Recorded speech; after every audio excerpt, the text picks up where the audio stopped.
Assalamualaikum warahmatullahi wabarakatuh. Kembali lagi dengan saya Muhammad Lukman, semester 7 PAI B sore. Ya, ini kita kembali dengan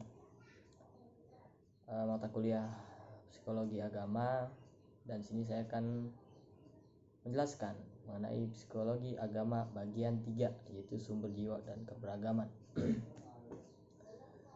Sumber jiwa keberagaman. Berbagai pandangan muncul tentang sumber keagamaan. Ada yang menyatakan bahwa sumber jiwa keberagaman merupakan proses interaksi antara kebutuhan dalam kehidupan dengan potensi bawaan manusia.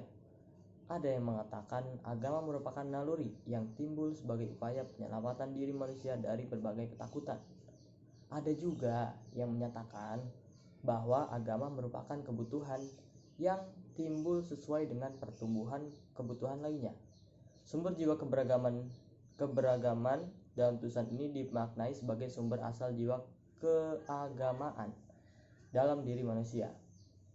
Seperti yang kita bahas dari awal sampai yang sekarang itu udah bagian 3 mengenai psikologi agama. Jadi dari sumber jiwa keberagaman ini, keberagamaan ya, bukan keberagaman tapi maan ya kan, A-nya ada 2. Jadi kembali tentang jiwa ya, psikologi kan itu ilmu tentang jiwa, dan di sini kita sambungkan dengan agama atau keyakinan. Dari penjelasan awal mengenai sumber jiwa keberagamaan ini, jelaskan bahwa banyak yang mengatakan bahwa jiwa keberagaman itu adalah proses interaksi. Ada juga yang mengatakan ini adalah naluri. Bahkan ada juga yang menyatakan bahwa ini adalah sebuah kebutuhan. Jadi banyak nih anggapan-anggapan orang mengenai sumber jiwa keberagamaan ini gitu. Bisa disimpulkan dan bisa kita ambil sesuai sudut pandang kita masing-masing. Selanjutnya adalah teori sumber kejiwaan agama. Fitrah manusia adalah menyembah dan mengabadikan dirinya kepada Tuhan yang Maha Esa sebagai zat yang memiliki kekuasaan tertinggi, yaitu Allah, ya kan? Lalu muncullah sebuah pertanyaan, apakah yang menjadi sumber pokok yang mendasari timbulnya keinginan untuk mengabdikan diri kepada Tuhan itu? Atau lebih singkatnya, apa yang menjadi sumber kejiwaan agama itu? Untuk memberikan jawaban itu ada beberapa teori. Ya, ini beberapa teori dari pertanyaan yang tadi saya bacakan. Yang pertama itu adalah teori monistik. Mono itu artinya satu. Teori monistik berpendapat bahwa yang menjadi sumber kejiwaan agama itu adalah suatu sumber kejiwaan. Ada beberapa pendapat yang dikemukakan oleh para ahli. Yang pertama itu menurut Thomas van Aquino. Thomas ini berpendapat sebagai penganut faham rasionalisme. Dia berpendapat sumber kejiwaan agama adalah rasa berpikir. Manusia bertuhan karena menggunakan kemampuan berpikirnya. Kehidupan beragama merupakan refleksi dari kehidupan berpikir manusia itu sendiri. Itu menurut Thomas, yang mana si Thomas ini adalah penganut paham rasional. Jadi menurut dia ya sumber jiwa agama itu ya pikiran, berawal dari pikiran, dari kemampuan berpikir manusia itu sendiri kayak gitu. Selanjutnya ada juga pendapat menurut Friedrich Hegel. Beliau adalah seorang filsuf Jerman yang berpendapat bahwa agama adalah suatu pengetahuan yang sungguh-sungguh benar dan tempat kebenaran abadi. Maka dari itu agama semata-mata merupakan hal atau persoalan yang berhubungan dengan akal dan pikiran. Hampir mirip dengan jawaban dari Thomas van Aquino. Kembali berfokus pada pikiran di sini. Tapi Friedrich Hegel tidak terlalu mengedepankan pikiran. Dia ada eh, pengertian lain, seperti di sini ada itu suatu pengetahuan. Jadi nggak benar-benar mikir doang, jadi ada pengetahuan. Walaupun pengetahuan itu berasal dari berpikir, tapi jika saya lihat di sini berbeda dengan pendapat daripada Thomas van Aquino, walaupun agak mirip ya, agak sama. Lanjut dulu bentar. Teori belum teori, masih pendapat dari kali ini pendapat dari Friedrich Schleiermacher. Ia berpendapat bahwa sumber jiwa agama itu adalah rasa ketergantungan yang mutlak, atau dalam bahasa Inggris itu sense and depend.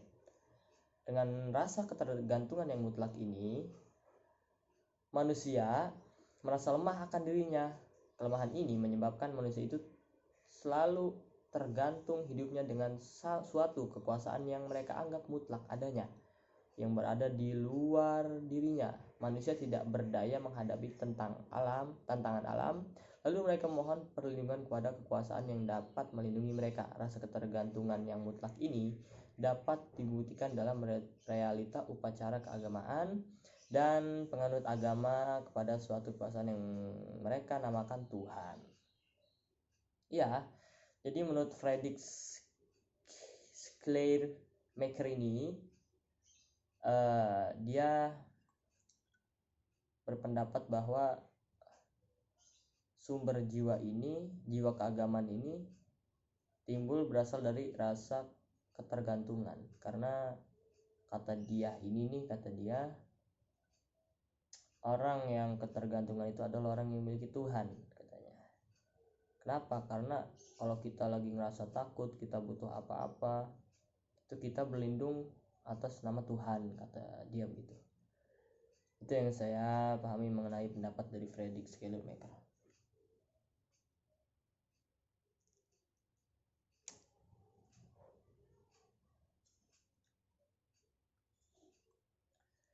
Selanjutnya adalah pendapat dari Rudolf Otto. Menurut Rudolf Otto, sumber kejiwaan agama adalah rasa kagum yang berasal dari the wholly other, yang sama sekali lain. Ya, jika seorang dipengaruhi rasa kagum terhadap sesuatu yang dianggapnya lain dari yang lain, maka keadaan mental seperti diistilahkan oleh Otto sebagai nominus yang menjadi sumber paling esensial. Perasaan yang semacam itulah yang menurut pendapatnya sebagai sumber dari kejiwaan agama pada manusia. Ya, Rudolf Otto ini sangat berbeda dari pendapat-pendapat lain. Kalau yang pertama tadi melalui berpikir, yang kedua melalui pengetahuan, akal dan pikiran, kemudian yang ketiga itu dari rasa ketergantungan. Namun menurut Rudolf Otto ini, menurut pendapat dia, sumber kejiwaan agama itu berasal dari rasa kagum. Memang pendapat itu aneh-aneh, tapi mereka berpendapat atas ada dasar yang telah mereka ketahui gitu. Selanjutnya dapat dari William McDougall.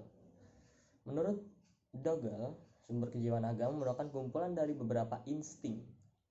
Iya, menurutnya pada diri manusia terdapat 14 macam insting. Maka agama timbul dari dorongan insting secara terintegrasi.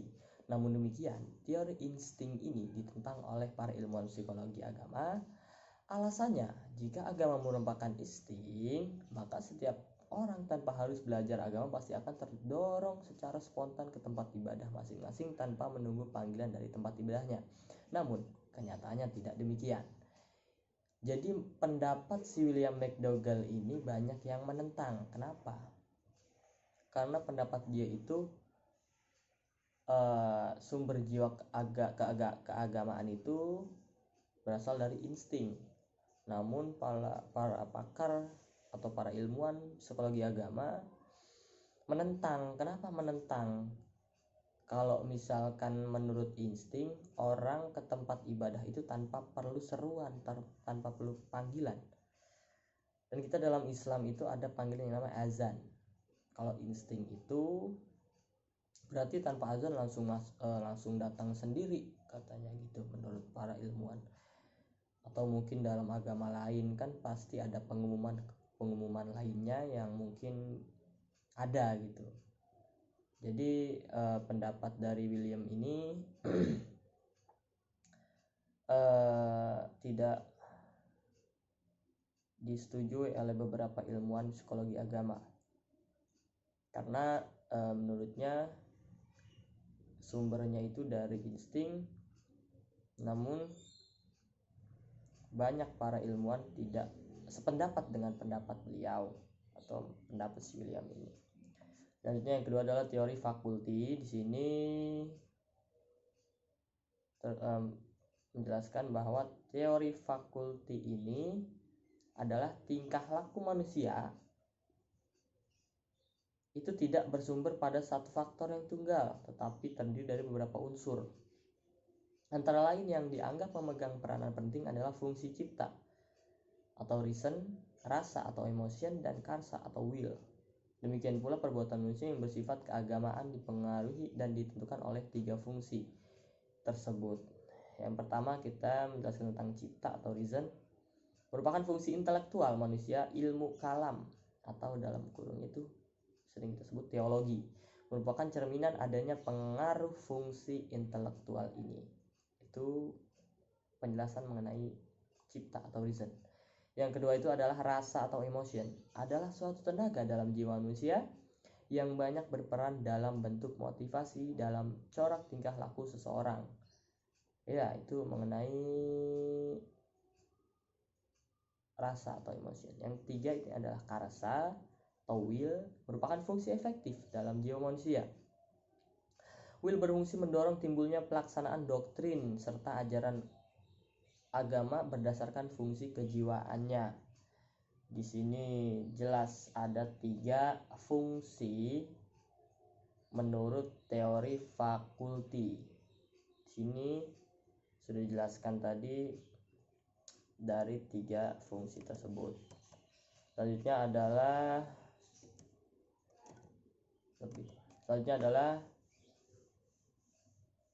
jadi dari 3 fungsi tersebut itu harus berimbang dalam diri manusia katanya. Karena ketika fungsi peranannya kurang atau terlalu maksimal, maka tidak akan tercipta keharmonisan dalam pelaksanaan nilai-nilai keagamaan. Dan tokoh yang mendukung teori fakulti ini ada beberapa orang. Yang pertama itu adalah G.M. Stratton. Stratton mengemukakan teori konflik.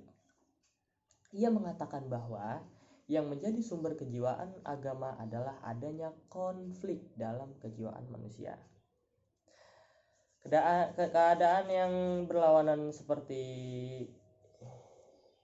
buruk-buruk moral, kepasifan, keaktifan, baik buruk moral ya tadi. Yang selanjutnya adalah kepasifan dan keaktifan, kemudian rasa rendah diri dan rasa harga diri, menimbul pertentangan yang menjadi sumber konflik dalam diri manusia. Konflik selain dapat membawa kemunduran atau kerugian, ada juga dalam kehidupan sehari-hari konflik yang membawa ke arah kemajuan, seperti konflik dalam ukuran moral dan ide-ide keagamaan dapat menimbulkan pandangan baru. Jika konflik sudah demikian mencekam dalam diri manusia dan dipengaruhi kehidupan kejiwaannya, maka manusia itu akan mencari pertolongan pada satu kekuatan yang maha tinggi atau dalam kurung Tuhan. Jadi kalau menurut si Stratton ini sumber jiwa agama itu berasal dari konflik. Jadi misalnya kita ada masalah mentok nih, kita tolongnya ke siapa gitu kan? Pasti ke Tuhan, pasti ke Allah. Kalau dalam agama saya pasti ke Allah larinya gitu. Jadi menurut pendapat beliau, si G.M. Stratton ini, kalau nggak ada konflik ya nggak bakal ada yang namanya psikologi agama, atau di sini agama atau keyakinan gitu kalau nggak ada konflik.